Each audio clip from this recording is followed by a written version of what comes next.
Hey everyone, Eric here. I just got back from a vacation where I brought back this really old Dallas Arbiter fuzz face, but the problem is it doesn't work. As you can see, the board's just like sitting in here.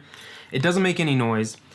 The battery clip has been fixed at one point, so I wanted to take you along with me to go see my friend Jason at Fuzzlord Effects, and he's gonna help me get this up and running and sounding great. So let's go. So my first thought is kind of like when you have a car that doesn't want to run, it's kind of like the basics of like, there's like three things that make a car run: gas, spark, and compression. Are you getting gas? Basically, are you getting power? Do you have spark? Like, is the whole ignition system and everything working on this? I'm not sure what the analogy would be.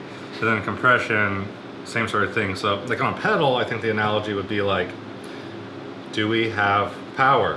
Does it work in bypass mode? If it works in bypass mode, that at least tells us that our jacks work, and the signal can pass in, through the switch, and back out. And then if it doesn't work when we turn the circuit on, it's like, okay, well, at least we know the signal can make it in and out. But let's say that the signal, it doesn't work when it's off, then it'd be like, okay, well, maybe there's nothing wrong with the circuit. Maybe we just have a bad jack or a bad switch or something like that to start with. And then the worst case scenario, if we couldn't find anything weird, the final resort would be to inject a test signal, and then we would just trace it through the circuit with the O-scope on the screen, and be like, okay, it's coming to the input of the circuit, great. Next okay, component. Yeah, where does it go? Here's the next place it would go. Is the signal there? Here's the next place. Is it there? Then all of a sudden, hey, it's not there. So it's that component. It's somewhere in between here and here. Something went weird. This is our output because this is the volume. Yay! So the output's right here. When this switch is connected this way, the middle lugs either connect up or down. Yeah.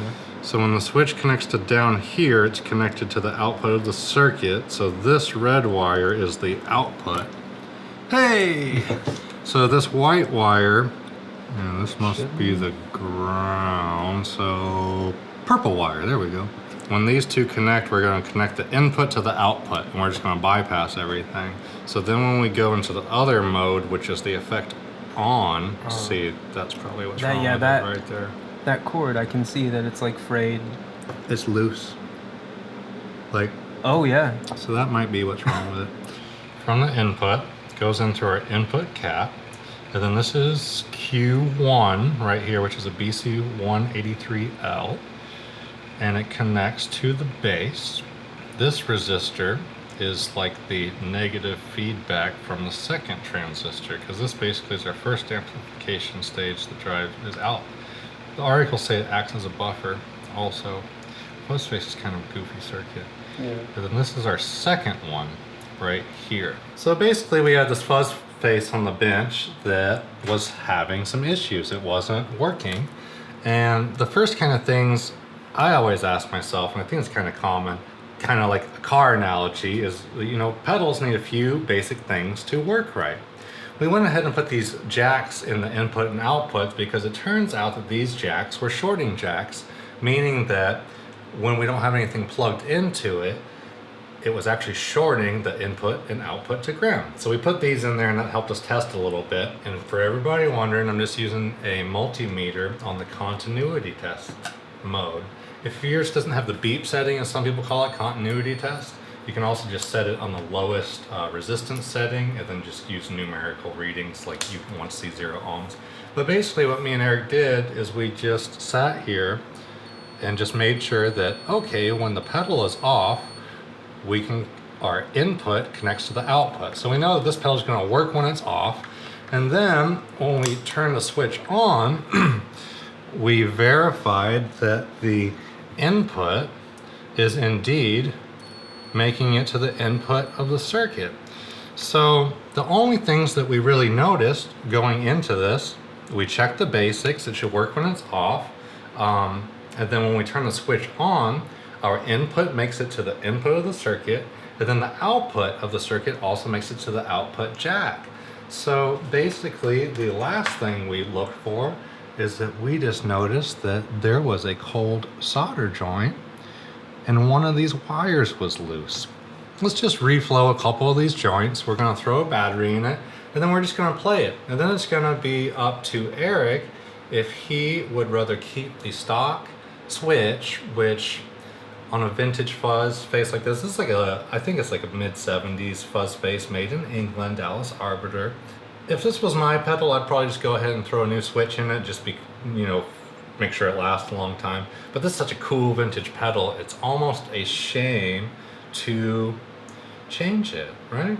So I think we're just going to touch up some solder joints, put a little bit of a shrink wrap over these battery connections, then we're just gonna play it. And it's just really cool to check out a vintage pedal that was hand wired in England. This is the exact kind of pedal that Jimi Hendrix would have been using on the Axis Bold as Love era, I believe, is when he started using silicone fuzz faces. Let's get our soldering iron warmed up, and in a minute we're going to be able to hear a vintage fuzz face. This is really special. Yeah.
So it's been a couple days. Luckily, Jason got the pedal working just fine. It turns out it was only just a cold solder joint and one of the wires had a short in it. So I thought I'd share how this old vintage fuzz face sounds with all of you. For this demo, I'm gonna use my SG into the Rocket Retro over there, then that's going into the aux right here. So let me know in the comments below if you like this video, if you like how the pedal sounds, and also if you have any ideas for future videos you'd like to see me do here on the channel, because I want to make videos that you want to watch. If you like this video, please subscribe, and thank you so much for watching.